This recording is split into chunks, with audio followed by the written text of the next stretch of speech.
به نام یاد خدا و با عرض سلام وطندار عزیز، بازم شما را خوش آمدید میگم. شاید تعجب بکنین، در دیار ما به ولایت‌های بسیار دوردستی رفتیم، به دره‌های بسیار دوردستی رفتیم و حتما قصای زیادی از ولایت‌ها را شما داشتین.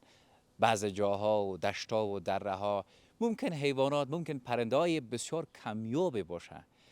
در این چند روزا در صفحات مجازی بیشتر می‌بینین یک پرنده بسیار کمیابه در پنجشیر پیدا شده. من خود رساندم، شوقی دیدار ازی بودم که من از نزدیک این پرنده را ببینم. به ولایت زیبای پنجشیر خود رساندم تا همین پرنده را هم من ببینم، هم بر شما نشانش بدم.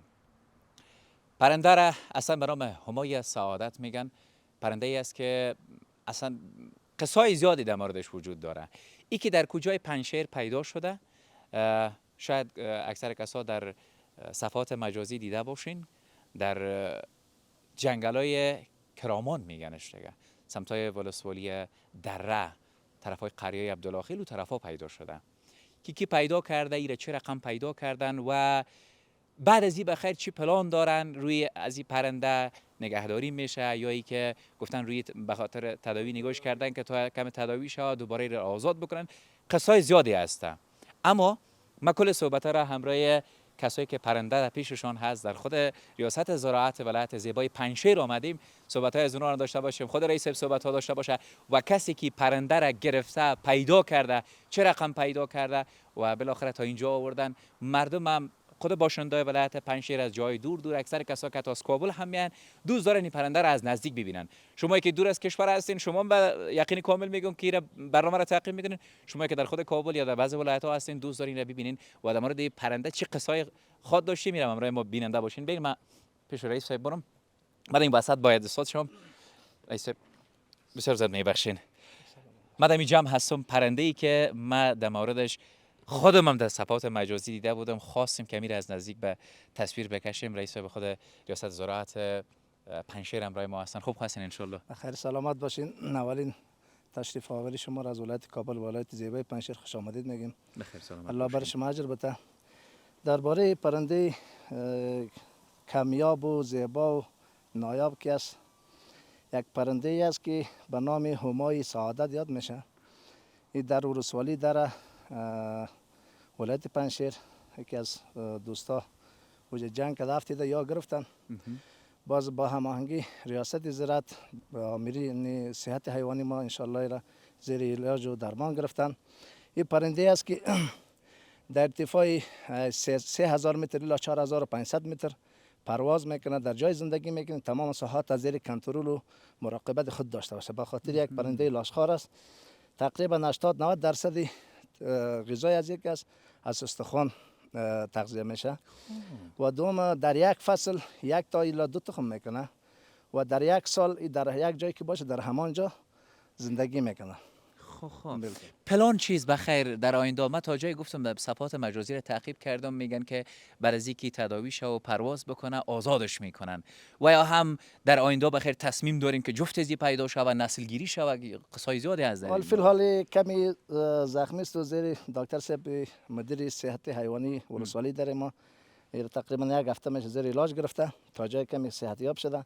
دوم امیر صاحب و دکتر صاحب ما جمع کردیم که کدام قسمی که علاج میشه باید بهتر علاج شه و بالای از 1-2 جای شکسته درست و درمان شه و بعد ان شاء الله در فضای باز ان شاء الله رهایش میکنه. رئیس پیشتر اشاره کردین، گفتین که تقریبا 80 یا 90% استخوان میخوره.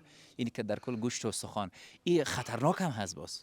شاید خطرناک باشه اما لاشخوره است. گوشت کم میخوره، استخوان شاید شما دیدن در فضای مجازی که از ارتفاع تقریبا 4000-5000 متر پایین میندازه، استخوان توتا میکنه. اکثرا مغز میخوره، مغز استخوان میخوره. مغز و استخوان میخوره.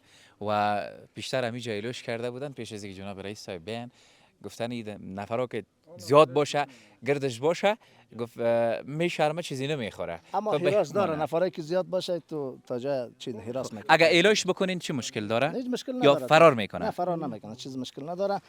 دیگه این برادر ما که گرفته میشه که از یا صحبت بگیریم. خوب است ان شاء الله. من خیر می طرف برم جناب رئیس صاحب. چی حال داری بیادر؟ خیر خیر قربانتان. نام مبارکتان بگوید. یما بخشی. یما بخشی. از بخشی خیل هستین دیگه، از بخشی خیل پنجشیر. از بخشی پنجشیر. ماشاءالله. همکار بخش کمره ما مزایم بخش خیل هست. قصه از را بر ما بکنین. چه رقمی را پیدا کردین؟ در کجا پیدا کردین؟ در چه حالت بود؟ در چه وضعیت بود که تا شما را گرفتین و بالاخره در میدیا و در رسانه‌ها پخش شد که ما هم از کابل و اینجا آمدیم به دیدار ازی. شما بسیار خوش آمدید که به وطن ما آمدی، بخیر سلامت باشی. ساعتای 4 بجه بود، 4 دیگر که بچه آمدن مرا گفتن که یک پرنده نمیشه زخمی افتیده. باز من رفتم میره دیدم که همراه 3 تای دیگه جنگ داشت. این افتید در لب دریا. ما دوستم که عبدالغیر نام داره، هر دوی ما با هم رفتیم میره گرفتیم. تقریبا 12 روز یا بیشتر از او زیر تداوی ما بود. تو دکتر صاحب رشید هم بود، در جریان مانده بودیمش. باز آوردیمش طرف ولایت. روزانه 1 کیلو گوشت برش میدادیم، استخوان از قصابی ها میگرفتیم. تا اینم قدر باز مرجع را خبر کردیم، گفتیم که میده به امارت اسلامی تسلیم شوه و بهتر است. خب شما که را گرفتین چند روز پیش شما بوده و شما چی میفهمیدین که باید برزی چی بتین؟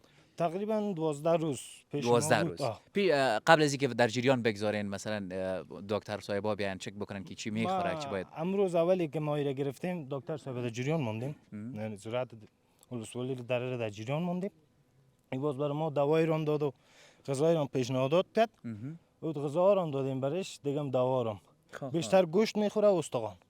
گوشت و استخوان میخوره. وقتی که پیدا کردین زخمی بود؟ زخمی بود. به همین حالت بود یا حرکت میکنه دیگه کمتون؟ نه، از این که حالتش خرابتر بود. باز پیش ما که چند روزی ماند و زیر دوا و تداوی باز بهتر شدش. شما که گرفتین حتما از نزدیک زیاد برش توجه کردین. ما شنیدیم میگن چشمای ازی مثلا چند رنگ از خود میگیره و منم میفهم قصای زیادی شنیدیم در مورد ازی. والا خود چشمایش رو تقریبا خودتون متوجه شده که یک قسمتش سرخ است و یک قسمتش سیاه. دیگه غذا خب خیلی زیاد میخوره غذا. غذا؟ یعنی در 24 ساعت هم 1 کیلو را مثل که از دوستا صحبت کرد گفتن 1 کیلو را گفت میخوره روزانه 1 کیلو گوشت میخوره. هم برش گوشت میآوردیم هم برش استخوان میآوردیم. خوبه. و جناب معاون صاحب کجا شدین؟ معاون صاحب این بغل اینمی جبیه این شما چی حال دارین؟ خیر و خیریتی است؟ بخیر هستین ان شاء الله. جناب معاون صاحب محترم، من نامتون پرسان نکردم، فقط مقدار شنیدم که معاون صاحب میگفتن معلومات خوبتر دارین شما. عبدالرحیم کریمی هستم، آمر مالداری و صحت حیوانی، ریاست زراعت ولایت پنجشیر. ماشاءالله. در مورد پرنده یک سلسله معلومات اندک که من پیدا کردم. ما پیشتر یک صحبت کردم گفتم نیت همین رقم هست که بخیر ای دوباره تداوی شو و به پرواز آزادش میکنین یا هم نیت عزیز که بخیر جفت ازی پیدا شو و نسل گیری شو؟ چه رقم قصه است؟ نه، ما نیت ازیر داریم که وقتی که صحتیاب شد پس به محیط و طبیعت رها شوه، اما زندگی آزادانه خود پیش بره. در جریان تداوی که قبلا تداوی شد امروز ما از این خون گرفتیم، خونش به مرکز با لابراتوار را میکنیم تا خوبتر تشخیص شوه که همین چند لحظه پیش ما از این خون گرفتیم. بازی که بخیر صحتیاب شد بازی را به طبیعت رها میکنیم. خب خونه به خاطر چی گرفتیم؟ خونه به خاطر تشخیص امراض میکروبی گرفتیم، ما را کردیم در لابراتوار ریاست صحت حیوانی وزارت زراعت کابل. یعنی میکروبی به این معنا که مریض به خاطر مریضیاش بخیر کی جور شوه آزادش میکنیم به طبیعت. بخیر مردم چه رقم وقتی بعد از اینکه در صفحات مجازی آمد زیادتر وطندارا حتی در صفحات مجازی خودشان در فیسبوک پست میکردن، حتی بعضیا که از خود پنجشیر بودن تصویر از سایه نزدیکترش گرفته بودن نشر کرده بودن، پرسان میکنن از شما یا نه در مورد پرنده؟ بله پرسان میکنن، چون در صفحات مجازی پخش شده مردم حال پرسان هست، چون یک پرنده کامیاب است و این زیادتر در افغانستان، تبت چین، شمال افریقا، جنوبی اروپا، ترکیه، ایران در این ساحه پیدا میشه. بسیار یک پرنده کامیاب است و از او خاطر مورد توجه هم است. این تو افسانه ها است که این پرنده سعادت است، هر کس که ایره به نیکبختی میرسه. یک پرنده افسانه‌ای هم است. قصای زیاد در مورد این امیر ما شنیدیم، قصای زیادی داریم. باش که رفیق ما ایره بیاره که ما از نزدیک یک تصویر از ایره داشته باشیم. چند کیلومتر در کل؟ 4.5 الی 7.5 کیلو، 7 کیلو وزن زمینه 7 کیلو. خوب. بالای پرنده خطرناک هم است، مثل توتی و دیگه پرنده آوری نمیتونی که تیزی. این گوشتخوار است، نورش چنگ است و همیشه این استخوان میخوره. استخوان به اندازه تیزاب میدهی قوی است که این پیش از یک است که استخوان در جاغور از هضم میشه. استخوان هضم میکنه. استخوان توته را میخوره، مغزش هم میخوره، خودش هم و این هضم کرده میتونه. پیش از بسیار بالا پایین است، تیزابی است. خب امی یک دفعه امیر امجا بریم بالایش بلند کو فرار نکنه. این بیننده عزیز باش که حالا پایش از پایش بگی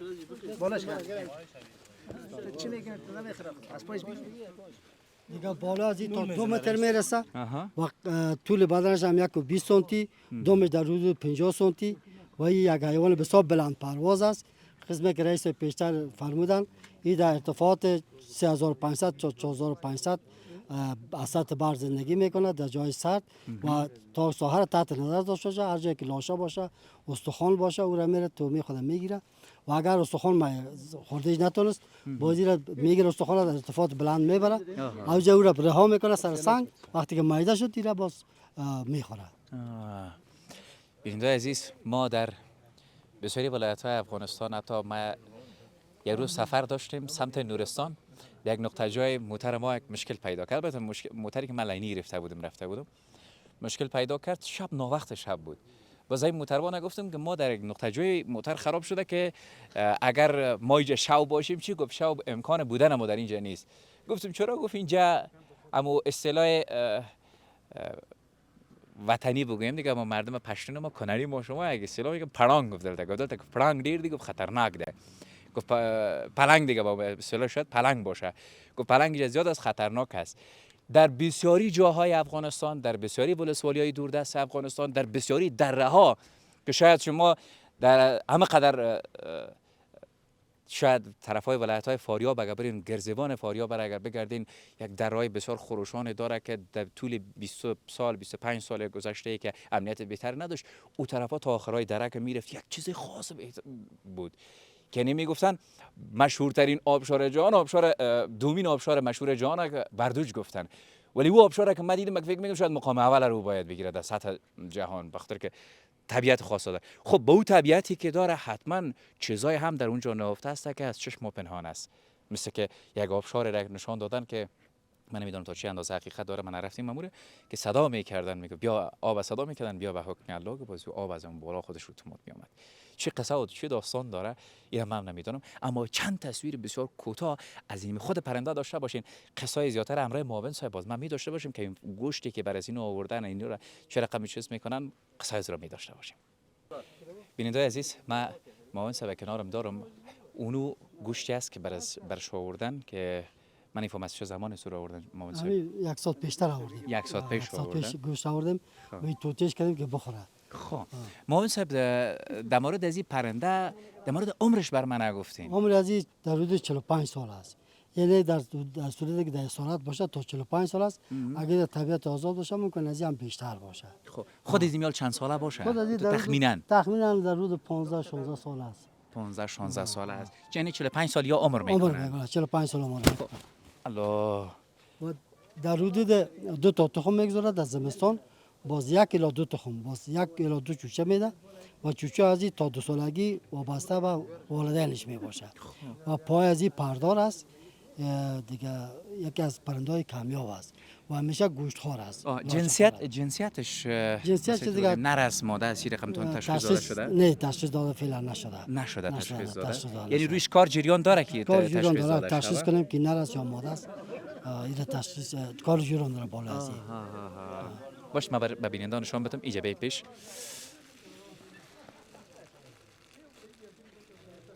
این گوشت است دیگه. این گوشت پای مرغ است. پای مرغ است استخواندار است. ما گوشت داریم که پای گوسفند یاره استخوانش بریم همراه گوشت این توته کنیم بازی استخوان میخوره. اگر که خودش در طبیعت آزاد باشه استخوان میگیره توته میکنه ارتفاع بالا میبره پس میندازه زمین در سر سنگ توته شد بازی را میخوره استخوان هضم میکنه آها خوبی که استخوان نداره دیگه استخوان بازی داره این پای استخوان چه داره، کم ضعیف- کم داره نی؟ ضعیف هستن پای مرغ است بازی ما پای گوسفند و گاو یارا برش میاریم توته میکنیم پیش میمونه که بخوره در 24 ساعت 1 کیلو را میخوره 1 کیلو را میخوره 1 کیلو را یعنی میخوره تقریبا 12 ساعت از چقدر مدت میشه که پیدا شده این 12 روز شد پیدا شد 12 روز فکر همین کسایی که برادر او را گرفته بودن یا خدمت کردن سر مصرف کردین خیری بینن این از درست نگاه کردین گوشت و استخوان خریدین برش دادین خب اصل کار کردن منم مشتاق ساخته بودن که به ما بگی ما بیا دیگه خب بیننده عزیز از ما بسیار زیاد تشکر تشکر. خانم آباد تشکر. بر ما که تصویر شنیده بودم زیاد جالب تمام شده بود که ما باید از نزدیک ببینم همای سعادت پرنده بسیار کمیابی هست که در دره‌های پنجشیر پیدا شده ممکن در بسیاری ولایت‌های ما در بسیاری دره‌های ما همچون پرنده ممکن حیوانات وجود داشته باشه که ما تا هنوز به تصویر ولی نکشیده باشیم شما او را نتونستین که در موردش تحقیق بکنید آها بخیر باشین جناب تشکر. آقای بسیار سلامت. تشکر زنده باشید. سلامت تشکر. باشین زنده قربانتان بیننده خوب تلویزیون آریانا من میترسم از این به خاطر از این میترسم اگر میگفتن که گوشتخوار نیست با دل جمع میبود حداقل من دوست میگرفتم مثل توتی و دیگه حالا که گوشتخوار گفتن در فاصله نیم متری از این که استاد میشه میگم ولی نشه که دان بندازه اگر این در جانم چیزی نیست که بخوره شیره میخوره خیر بر صورت بسیار زیاد تشکر از شما که تا این دم بیننده برنامه یا گزارش ویژه ما خاص به خاطر پرنده همای سعادت پرنده کمیاب ما از کابل تا پنجشیر آمدیم خواستیم به بیننده هم یک تصویر بتیم شاید تنها عکسش دیده باشین بعضی بخیر اگر ویدیو هم دیدین چیزی است که کمیاب هست میشه که امروز رفیقا و دوستایتون هم در جریان بگذارینش اونا هم ببینن از نزدیک تصویر از یک تصویر بسیار خاص داره من یک تصویر من نمیفهمم کار باز چشمش گرفت نگرفت کردم چشم یکم زومتر بسازیم باز یک تصویر بسیار خوب دیگه هم می داشته باشیم خانه تان آباد تا برنامه بعدی حالا نگهدارتان